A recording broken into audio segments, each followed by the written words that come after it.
সকলোকে নমস্কাৰ জনাই আজিৰ ভিডিঅ'টো আৰম্ভ কৰিছোঁ।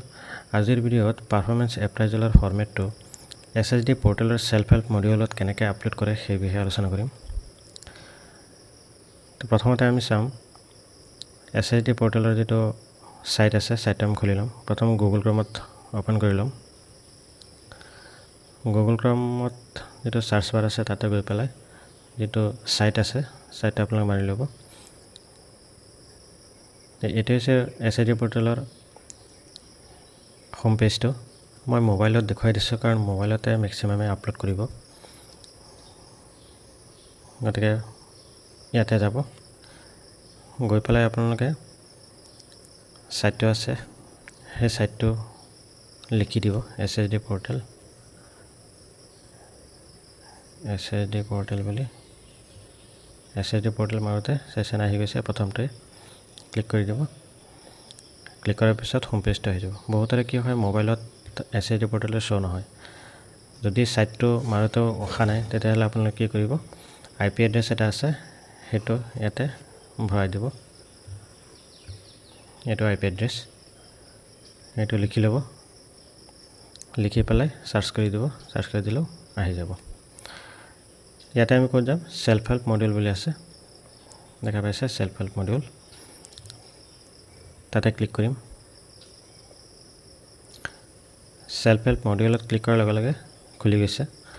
সেলফ হেল্প মডিউলত প্ৰতিজন এমপ্লয়ৰ কাৰণে পাসওয়াৰ্ড আৰু আইডি আছে। যদি আপুনি ফাৰ্স্ট টাইম এন্ট্ৰি হৈছে ইয়াতে ফাৰ্স্ট টাইম লগইন কৰিব তেতিয়াহ'লে আপোনাৰ ইউজাৰ নেম যেটো আছে হেটো আপোনাৰ NHM ৰ যেটো এমপ্লয়ি আইডি আছে সেই আইডিটোৱে হ'ব। প্ৰতিজন NHM এমপ্লয়িৰ আইডি আছে। যেনে ধৰক এটা এক্সাম্পল দিছে NRHM ড্যাশ নাম্বাৰ এটা আছে। এটা তলত চাক এখিনিত লিখা আছে, এখিনি পঢ়ি চাব। User ID and password will be same for the first time. যদি আপুনি ফাৰ্স্ট টাইম এন্ট্ৰি হয় বা লগইন কৰে তেতিয়া আপোনাৰ পাসওয়াৰ্ড আৰু আইডি সেম থাকিব। যেনেকৈ আপোনাৰ ধৰি লওক NRHM ড্যাশ 1 2 3 4 5 যদি আইডিটো আছে তাইটো দুইটাতে সেম পুট কৰি দিব। পুট কৰাৰ পিছত ক্যাপচাটো ফিল কৰিব, তাৰপিছত লগইন কৰিব ফাৰ্স্ট টাইম। আৰু যদি ফাৰ্স্ট টাইম লগইন কৰাৰ পিছত আপুনি আইডি পাসওয়াৰ্ডটো ৰিসেট কৰি ল'ব পাৰিব। আৰু যদি অলৰেডি আপোনাৰ আইডি পাসওয়াৰ্ড আছে তেতিয়া ইয়াতে লগইন কৰি দিলে হ'ল। তো ইয়াতে ইম্পৰ্টেন্ট কথা এটা হ'ল যে বহুতে কি হয় ফাৰ্স্ট টাইম এবাৰ লগইন কৰিছিল কিন্তু পাসওয়াৰ্ডটো পাহৰি থাকিলে।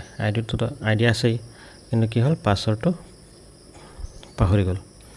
তেতিয়া আপুনি কি কৰিব,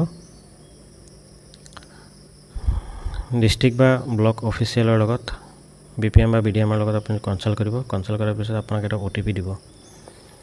সেই OTP-টো জৰিয়তে আপুনি কি কৰিব, আপুনি নতুন পাসওয়াৰ্ড বনাই ল'ব পাৰিব। এটা আমি এপ্ৰাইজলৰ যেটো ফৰমেট আছে সেই ফৰমেটটো আমি ফাৰ্স্ট কি কৰিব লাগিব, PDF বনাই ল'ব লাগিব। আপুনি JPG ফৰমেটত আপলোড কৰিব নোৱাৰে কাৰণ যদি এটা পেজে থাকে তেতিয়া JPG ফৰমেটটো হ'ব। যদি আপোনাৰ দুটা তিনটা ম্যাক্সিমাম যিকেইটা পেজ আছে গোটেইকেইটা পেজ আপুনি PDF বনাই ল'ব।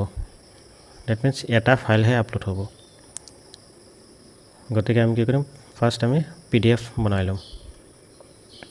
যদি এটা পেজে আছে কাৰোবাৰ তেতিয়াহ'লে ফটো মাৰি দিলে হ'ব। আৰু যদি কেইবাটাও পেজ থাকে তেতিয়া আমি কি কৰিম, ফাৰ্স্ট PDF বনাই ল'ম। এপ্ৰাইজলৰ যেটো ফৰমেট আছে ফৰমেটটো আমি PDF কেনেকৈ বনাও হেটো মই দেখুৱাই দিছোঁ। বহুতে হেটো নোৱাৰে। গতিকে যিসকলে পাৰে তেওঁলোকে স্কিপ কৰি ল'ব। যিসকলে নোৱাৰে আপোনালোকে চাই লওক। PDF বনাবলৈ বহুত ধৰণৰ এপছ আছে। মোৰ তাত আছে আপোনাৰ ScanDoc বুলি এটা এপছ আছে। এই এপছটো ওপেন কৰি ল'ম। ওপেন কৰাৰ পিছত এটা দুটা অপচন আছে, ক্যামেৰা দি মাৰিব পাৰে নহলে যদি আপুনি অলৰেডি ফটো মাৰি থৈ দিছে বা কোনোবাই WhatsAppত দি দিছে তেতিয়াহ'লে ইয়াতে যাব। দুটা অপচন আছে ইয়াতে। মই দুইটাই দেখুৱাই দিম বাৰু। ফাৰ্স্ট মই দেখুৱাইছো মোৰ তাত অলৰেডি ফটো মাৰা আছে। তেতিয়া কি কৰিম, ইয়াতে যাম। যোৱাৰ পিছত যিকেইটা ফটো PDF কৰিব লগা আছে সেইকেইটা সিলেকশন কৰি ল'ম। এই তিনটা আছে। ইয়াতে তলত আছে ডানত ক্লিক কৰি দিব।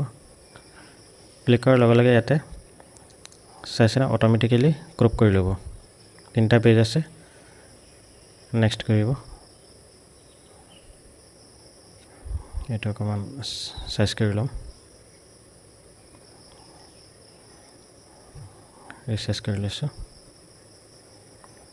নেক্সট কৰি দিব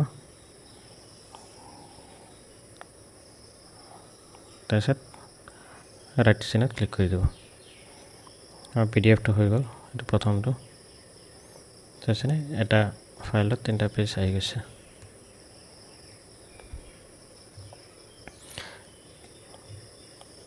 এই ফাইলটো আপুনি ৰিনেম দি ল'ব 3টা ডটত ক্লিক কৰাৰ লগে লগে মোৰত যাব ৰিনেম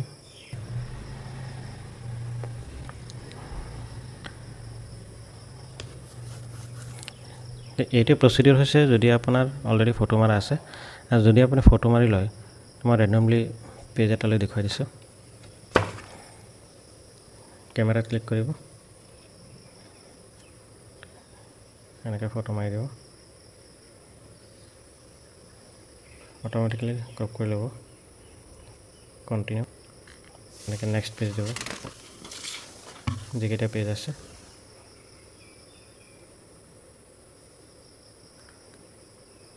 এনেকৈ কণ্টিনিউ কৰি যিটো পেজ আছে মাৰি দিব আৰু যদি শেষ হৈছে তেতিয়া এই ৰাইট চিনত ক্লিক কৰি দিব তাতে মই 2টা পেজ মাৰিছোঁ 2টা পেজ আহি গৈছে 2টা পেজ আহি গৈছে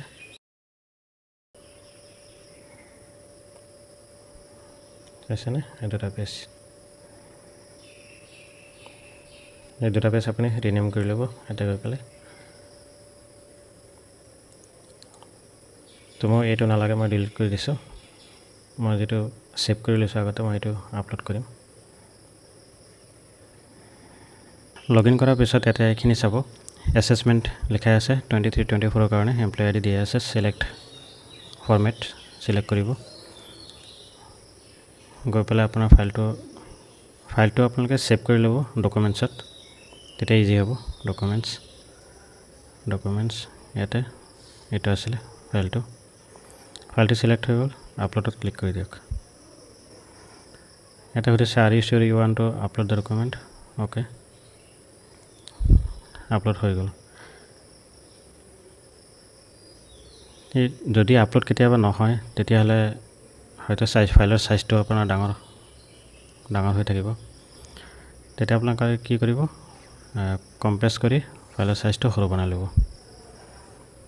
সাইজটো এক্স্যাক্টলি মই ক'ব পৰা নাই কিমান সাইজৰ লাগে আপলোড কৰি চাব যদি নহয় তেতিয়া ইয়াতে মেছেজ আহিব চাগে যে ফাইলৰ সাইজটো ডাঙৰ হৈ গৈছে বা বেছি হৈ গৈছে তেতিয়া আপোনালোকে ফাইলৰ সাইজটো কম্প্ৰেছ কৰি দিব ফাইলৰ সাইজটো কম্প্ৰেছ তাতে কৰিব পাৰিব য'ত ডক স্কেনাৰত গৈ পেলাই তো এইখিনি আছিলে আজিৰ ভিডিঅ'ত যদি কনফিউজন থাকে বুজি নাপায় তেতিয়া কমেণ্ট কৰি সুধিব যদি ভিডিঅ'টো ভাল পায় লাইক এণ্ড শ্বেয়াৰ কৰিব আৰু চেনেলটো ছাবস্ক্ৰাইব কৰি ল'ব আজিলৈকে সামৰণি মাৰিছোঁ ধন্যবাদ